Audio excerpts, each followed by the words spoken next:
Hi everyone, Greeno here, and I'm out and about again. Where am I today? Well, I'm in Southampton, and as you might be able to see behind me here, I'm right outside the football stadium.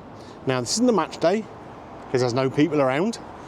I'm here because they've just opened up a brand new bar and restaurant in the ground, not just for match days, but it's available all the time. Now, I saw this on Instagram. What's the guy's name? Is it Big Daddy B, I think the guy's name is? Who does all that sort of content. And actually my pal Dino pointed this place out to me as well and said I should come down and review it. Reason being, I'm a Bournemouth fan, and we kind of consider Southampton our rivals. They don't consider us their rivals, but we do. So I've come decked out in red and black, Bournemouth colours, and we're going to get inside and see what it's all about. Let's go.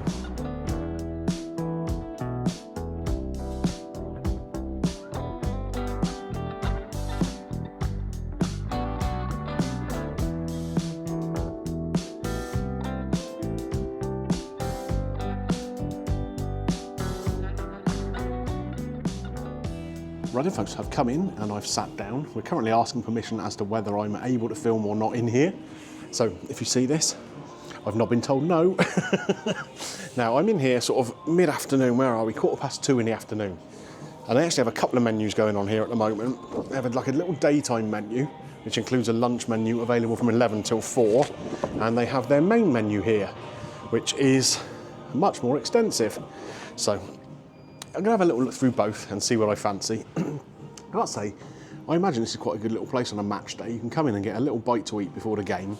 There's memorabilia on the walls, there's Sky Sports on the tellies, that sort of thing, and quite a lot of space in here. So lots of different seating options. I've currently plonked myself down on a table, which I would reckon would probably seat 12 easily, just because it's got a bit more space for me to film on. So yeah, it's not bad, if you like Southampton. No comment. Anyway, something a little bit different I'm going to mention on this video. I'm actually going to be scoring out of 10 for a change, rather than 5. Normally I score out of 5. Today I'm going to be scoring out of 10, and I'll explain more about that at the end. Anyway, I'm going to go and get myself a drink and some food on order, so I'll come back when that's all sorted. Right, guys, my order is in. I have the receipt here, paid up front for it. I just order up at the bar in this place. So what have I gone for? So from their sort of, what do they call them, snack menu, we've got a black pudding and apple scotch egg. Sounds interesting to me. That's £4.50. Cheaper than yours, Jeremy Clarkson. I've gone for the corned beef croquettes from the starter menu. That comes with a mustard mayo and some pickles, and that's £8.50. And then from the lunch menu, I've gone for some pulled Welsh lamb shoulder. Sounds interesting to me. That's on sourdough with Parmesan cheese. So I'm guessing that's just going to be like an open sandwich or something along those lines. Also got myself a beer. I mean, I'm in a pub, basically. So it's called Cutty Haze, and it's from a brewery called Meantime. It's like an IPA kind of thing. £6.20. I mean, that's about where things are these days, isn't it? So, yeah, that's nice. I like that. So I'm going to sit back, watch a little bit of Sky Sports news, take in some of the memorabilia here. I'll come back when the food arrives.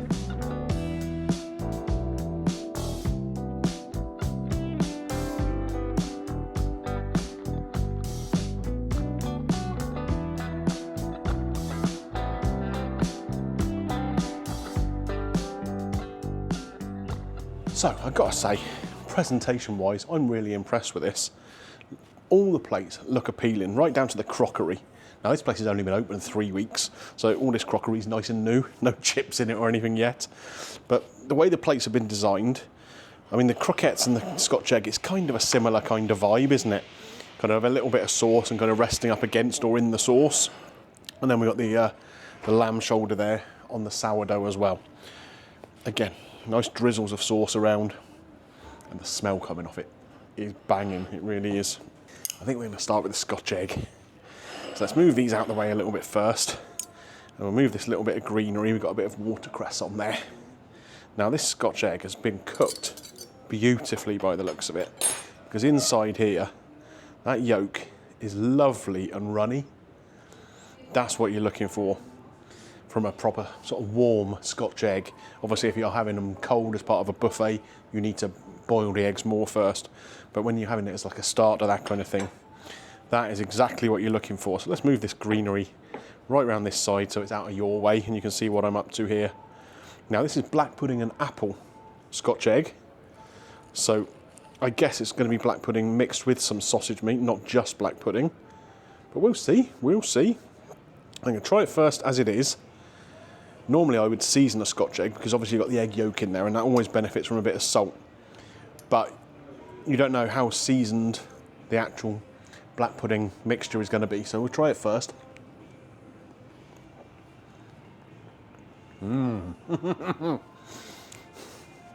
That's yummy.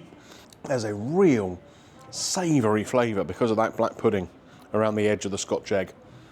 The egg itself, like I said, beautifully cooked, nice and creamy. Makes a nice contrast. So here we have, is this a mustard mayo, I think? Let me just double check on the main menu here. Well, it doesn't say. It doesn't say on there, so it's just the Scotch egg it's named as, but kind of looks like a mustard mayo to me. Oh no. It's not. That's the apple. That's apple sauce. Just pureed. Let me try that by itself. Really sweet, appley. Oh.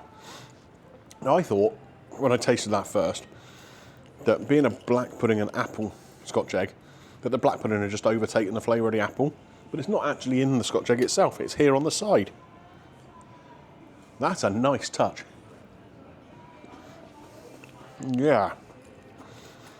I've got to say, £4.50 this was, which when you see something presented this nicely and cooked this skillfully, I mean, that's a bargain, isn't it? As I mentioned, when I went to Jeremy Clarkson's, I had a Scotch egg there. I think it was it £6 or £6.50? And that was just like shoved on a plate, done. No garnish, no little thought behind it. This is a different level to that, and cheaper. Just have a little slurp of beer to take away that taste of the black pudding and everything.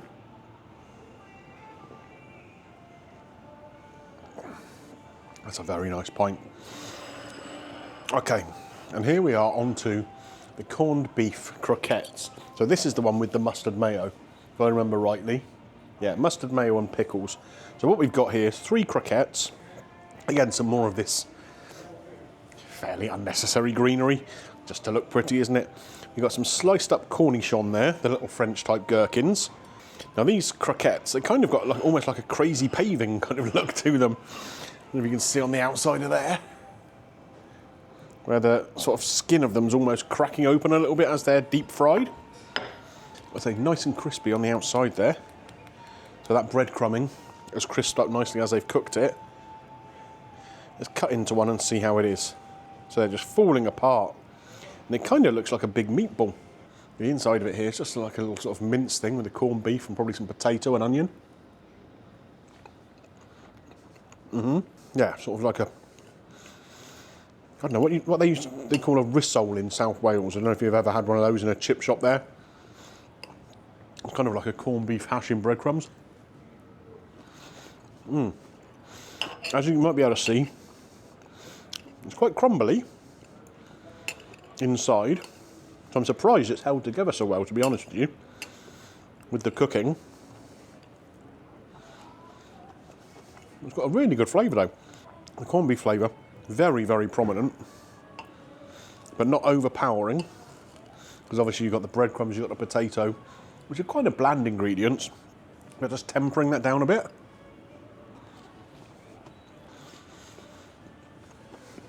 That works nicely with the pickle. A little bit of sweetness and sharpness just to cut through.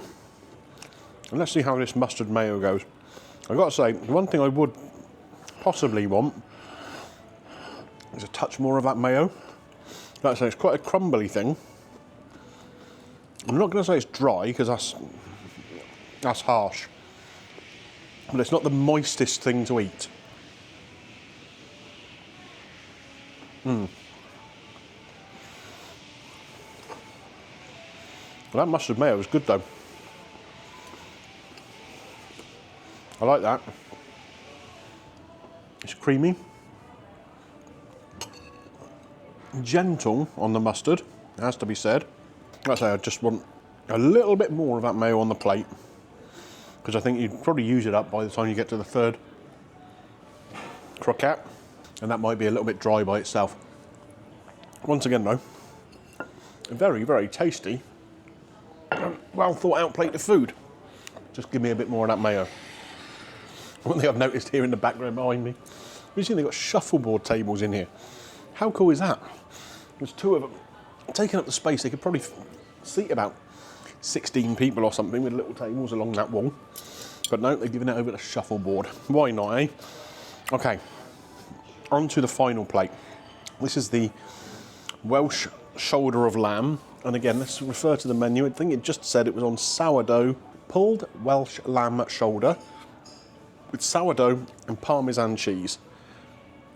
Exactly the same greenery as on the other plates, so we'll just move that out of the way for now, because I don't think we really need it. It does look pretty, but the main event is this here. So we've got shaved Parmesan rather than grated on the top of this lamb, and the lamb is pulled lamb, so you can see here, nice and gooey. It's in some kind of gravy or sauce. A little drizzle of olive oil around the plate too, just to make it look attractive. And it does look attractive. It looks inviting.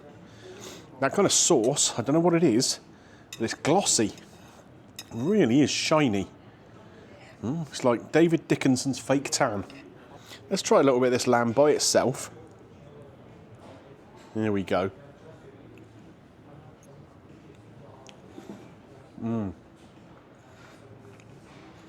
So soft. Wow. Savoury. What else have we got in there? It looks like maybe some pine nuts or something in there, is it? Or maybe it's just some lamb fat. There's a really deep, rich flavour to that lamb.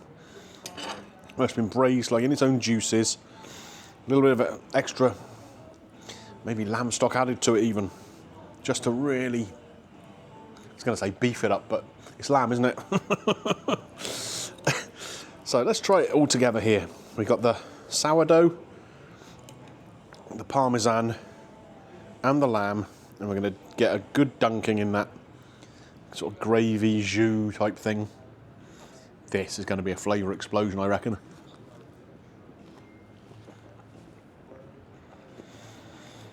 You know what? There's a little autumnal, wintry kind of lunch dish. That's really rather good. The flavours that are there do feel wintry. But because it's just on a single little piece of toasted sourdough, that lamb shoulder with a little bit of the Parmesan adding a sort of cheesiness but also a saltiness to the dish, as a sort of small plate thing, that's great.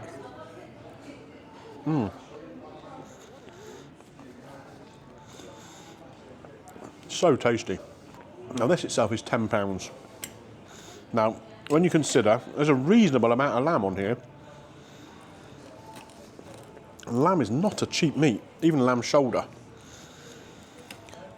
So to get a portion like this with the Parmesan, a nice bit of sourdough, drizzle of olive oil, and to get it for a tenner, I don't think it's bad at all.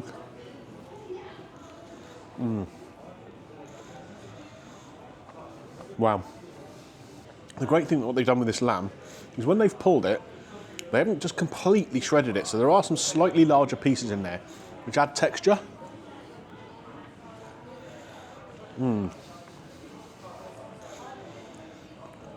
Sometimes with pulled meat, if it's been pulled too much,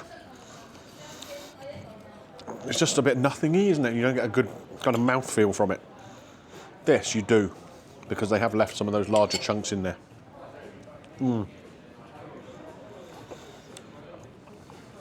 That's yummy. I'm going to finish up these plates. There's not going to be much, if anything, left of them at all by the time I'm done with them. Finish me pint, and then we'll go outside and finish up. I'll tell you what, the team might not have much to shout about this season. If the fans are coming in here, at least they're getting something out of the day. Right then folks, finished up, come outside. I gotta say I'm really impressed, really impressed. So, let's start with the service. Eleni, the young lady who served me at the bar and at the table, really, really very friendly, very professional. That was excellent. And I actually got to chat with her boss Anton at the end, the guy who's kind of running this facility. Really nice guy, and I wish them well, I really do. Let's talk about the food. Actually, let's talk about the actual venue itself first. So inside the football ground here, just on one of the corners, on a match day, you've got all these tables outside as well where you can sit and have a drink. But the food was just delicious.